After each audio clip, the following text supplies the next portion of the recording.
What's going on, everyone? It's Sheena, aka Sheenapreneur, your favorite veteran. Forgive my voice. We here now, so y'all just gonna have to endure all of this loveliness in my voice. But nonetheless, I wanted to talk about how to make a contract appear out of thin air. Now, I know what you're gonna say, Sheena, there's no such thing as a contract appearing out of thin air, but hear me out. So one of the very underutilized processes is called sources sought. I've talked about this a couple of times on my channel, but I just wanted to kind of highlight that it is a way that you can really make a contract appear out of thin air. And I got a couple more that I want to talk about. So again, sources sought is going to be more on the federal contracting side, and it's sources, S-O-U-R-C-E-S,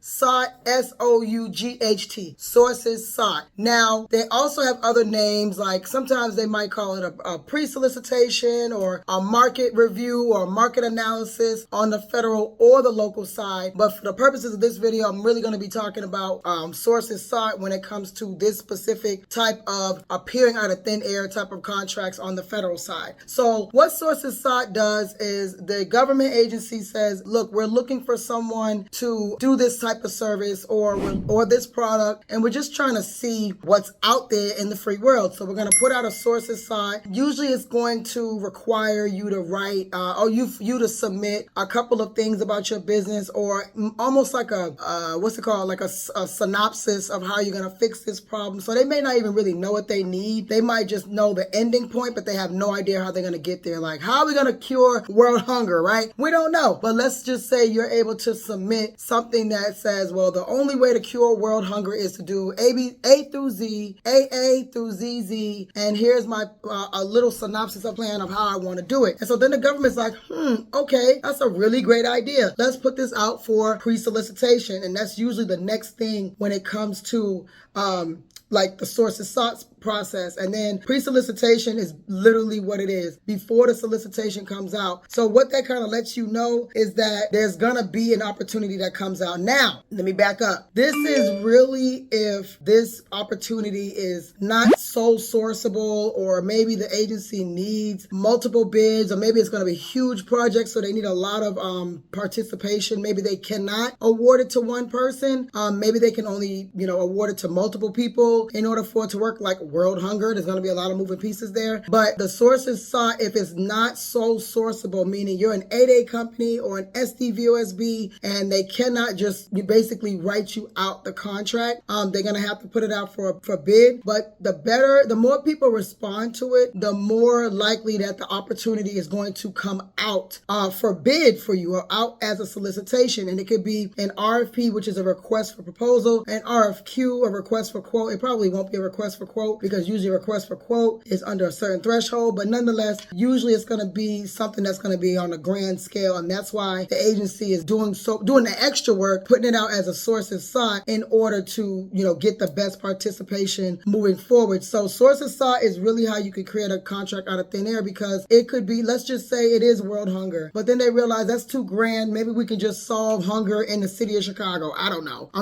Shout out to Chicago. I'm not trying to diss Chicago. I'm just using that as an example. That's the first thing that came to my mind. So then they're like, well, let's put this out through USDA, because USDA is kind of like a SATO, what is it called? Like where it crosses over from federal and local. And so it might seem a little tricky, but it could be still for a local contract for the city of Chicago, but they're not going to do it at the world level. So then you can go ahead and bid on that opportunity, because you're like, that's a little more palatable. That's a little easier for me to digest rather than solving world hunger. So then the agency says, okay, since only one person from the city of Chicago or two people responded to this opportunity, we're going to keep it local there, and then those two can kind of duke it out to see who's going to win. So that's one of the reasons why you're able to kind of like gear it toward what you really want. And I have an example specifically for sources sought. There was a gentleman, I just came from the VIP commercial program, which is VIP stands for Veterans Institute for Procurement. Fantastic program. I talked about it a few times on my channel, and I'm going to talk about about it a little bit more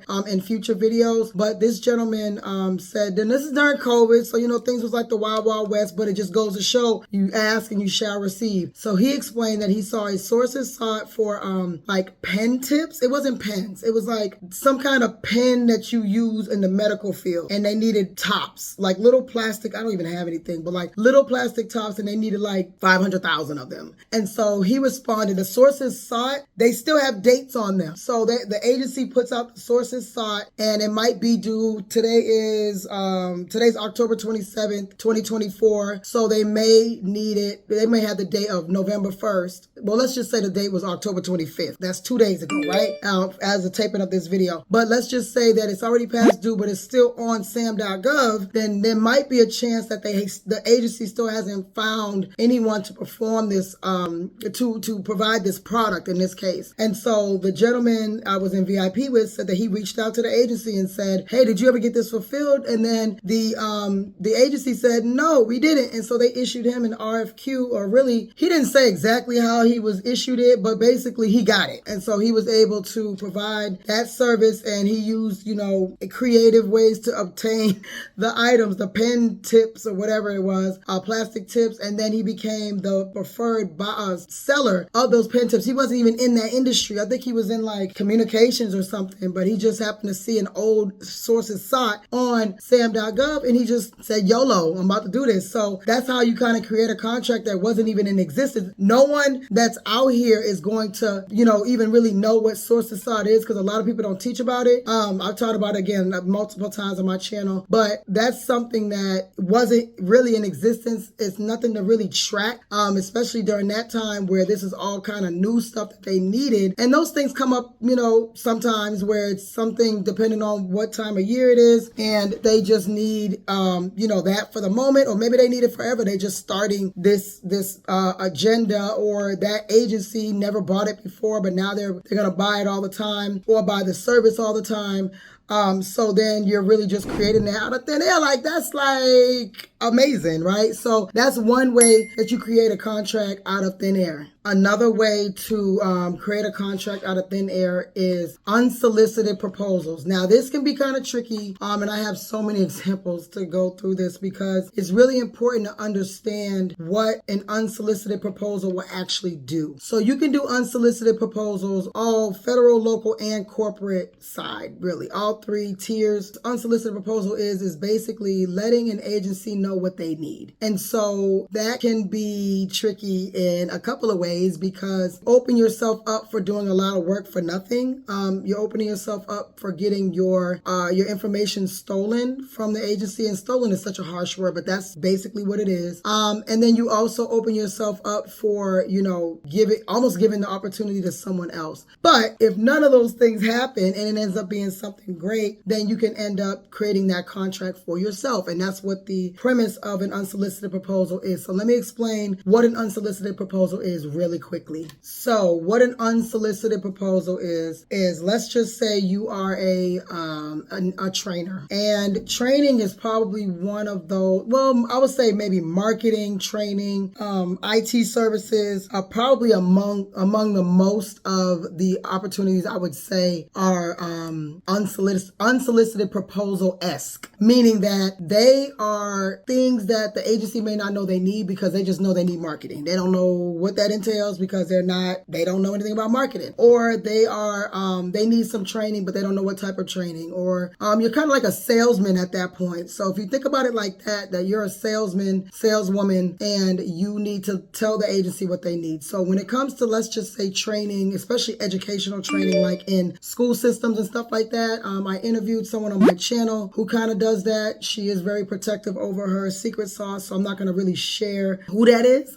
But basically, a good way to do it is you go into a school system, you go into even a university system, you go into another maybe even a nonprofit where they need some sort of training done, and a lot of times people would do it for free for one or more times to kind of do a proof of concept, and then you write a proposal for the agency saying, hey, in order for me to continue this, you see the value, you see the engagement, in order for me to continue, this is going to be the dollar amount that I had to charge, whether it's, once a week, once a month, once a quarter, every day. Like I don't really know, depending on what it is, you don't really know what that's going to be offhand, but that's something that you can draft for the agency to say, here, you see all this beautiful stuff that I was teaching the students or training your employees or training your staff. This is going to cost, but I just wanted to give you a little sample to let you know how it could work and be beneficial for you all, and let's negotiate the terms, whether it's the payment terms or the frequency or anything like that. You literally becoming a salesman. But at the end of the day, when you're providing that service for a nonprofit, for a corporate agency, for a school system, then you are creating a contract out of thin air. Like you are literally doing a government contract. Well, if you're doing a school system, that's local contracting. If you're doing a university system, that's local contracting. If you're doing training for the state, then that's, still local. If you're doing it for a federal agency, that's federal contracting. If you're doing it for a corporate agency, that's corporate contracting or commercial. So, whatever it is, you're still doing that type of contracting without having to bid. You're creating it on your own. Another way that some people do unsolicited proposals is if they happen to see something on the federal procurement system, whether it's FPDS, if it's SAM.gov, if it's a sources side. Now, this is only for federal that I'm primarily speaking of. If it's sources side, if it's something like that, and let's just say the opportunity hasn't been fulfilled or it's been canceled or something like that, and you see that just based off of what you see online that the agency needs this service or this product, you can submit an unsolicited proposal for that as well, because you don't know, like we don't know what's going on with it. Maybe they ran out of money, maybe they just didn't have any enough competent responders, and so then you send this big beautiful packet of an unsolicited proposal, and then they're like, oh my gosh, this is exactly what we needed. Where were you when this was going on? We'll take it. Especially if you're 8A, especially if you're SDVOSB, if we're talking about federal, or maybe you're a total small business and they're like, we can use that. We'll go through the paperwork because we really, really need this service or this product provided to us. So you can do an unsolicited proposal like that. So here are some of the dangers when it comes to submitting unsolicited proposal. Now, I mentioned earlier that the agency can steal your information. And I hate to say steal again, but it's really just they may you come up with this beautiful packet, this proposal, whether you already had it ready or if you created it brand new, regardless, it's still your proprietary information. And the agency, especially if it's not already, you're sending an unsolicited proposal because a solicitation doesn't exist or it's expired. So it's not for an active solicitation. You can't submit an unsolicited proposal for an active solicitation. So I just make sure I mention that. So this is something that you kind of created based on whatever your industry knowledge. And so the agency can in turn, communicate with you. Oh, this is great. Thank you, thank you, thank you. And then they could just take it and turn that into a new solicitation, because again, the agency is not the expert. You are the expert in your field. And so they could say, wow, this is way better because we want to curtail it we want this. We want this exact person, this exact company, these exact services. So they may put it out as a solicitation and you don't even know. Or they can award it. Let's just say you're not 8A or SDVOSB, Service Disabled Veteran Owned Small Business, and they want to get this done fast and in a hurry, but they hadn't had any responders to something in the past. You submit your unsolicited proposal, and then they're like, oh my goodness, this is perfect. We're going to get an 8A to service this for us, because if you know anything about 8A, it's very minimal paperwork. You've already been vetted by the Small Business Administration, the SBA, and so it's easy for a federal agency to just go ahead and what's called sole source, and they just give it to that 8A company if you're not 8A. So you give them solicitation and they might say, yeah, we're going to work with you, going to work with you, and then they just take your stuff. Like they just commandeer your stuff, and that hasn't happened to me, but it has happened to a few people I know, and it sucks. Like I would be on one. Somebody going to feel the wrath of that. I don't know what I would do, but I'll be upset. And so that's the risk that you run when it comes to submitting an unsolicited proposal. And that's for, I would say, across the map, because I've heard of people doing that with like nonprofits, and the nonprofit will take all their stuff and be like, oh, that's mine. I'm going to teach it to my groups or whatever the case may be, which is, it's really sad and it's unfortunate, but you got to kind of know how to protect your proprietary information. And there's several ways you could do that. You can have, like most agencies are not going to sign an NDA, but if we're talking about like a nonprofit or something, a private company, they're more likely to sign an NDA. But really, if it's that federal agency, they're just going to ignore your stuff. And then that's the other thing that you may run into. You create this big, beautiful proposal and it just falls on deaf ears. And so we all know after several no's, it starts to weigh on your psyche. Some people don't care. But if you have not won any contracts and you have never been able to service as a sub or anything like that, and then you do something like that, submit an unsolicited proposal, and then no one is listening, it's, that could weigh on you. That can weigh on you emotionally. And so you want to just make sure that you're using your time wisely. So that's why unsolicited proposals are a little not taught about or not spoken about a lot, because it may not be something that you should do, just depending on, where you are in your journey. Now, there's some people I know who they keep winning them with unsolicited proposals because they found the agency that is yearning for that. And so that's where you come in with your industry knowledge, like, okay, they need this. I know they need it. They know they need it. I'm going to supply them everything that they ask. I'm creating a proposal for it. And so that still is an unsolicited proposal because it's not something that is put out that the agency is saying that they want. Now, of course, you can always, another way that's not even related to a lot of paperwork is basically just upselling. You could still upsell in your industry the same way you would if you're doing residential, the same way you would if you're selling a product to, B2B, which is business to business, or business to customer, B2C. It could be any of that, like the same thing. What we did with our first contract that I won, it was a fire station. It was 8 fire stations for a county contract. And so it was only to replace the floors, but then we upsold them on waxing the floors after. So that was like an additional, additional like 26,000. So yeah, that was nice. And of course, your girl wasn't doing it. So it was easy. I think my contractor might have charged me, and this is a long time ago, y'all. This is like 2019, 2018. So my contractor might have charged me like 14,000 and I charged the agency 26,000. I don't even know why now that I think about it, but it worked.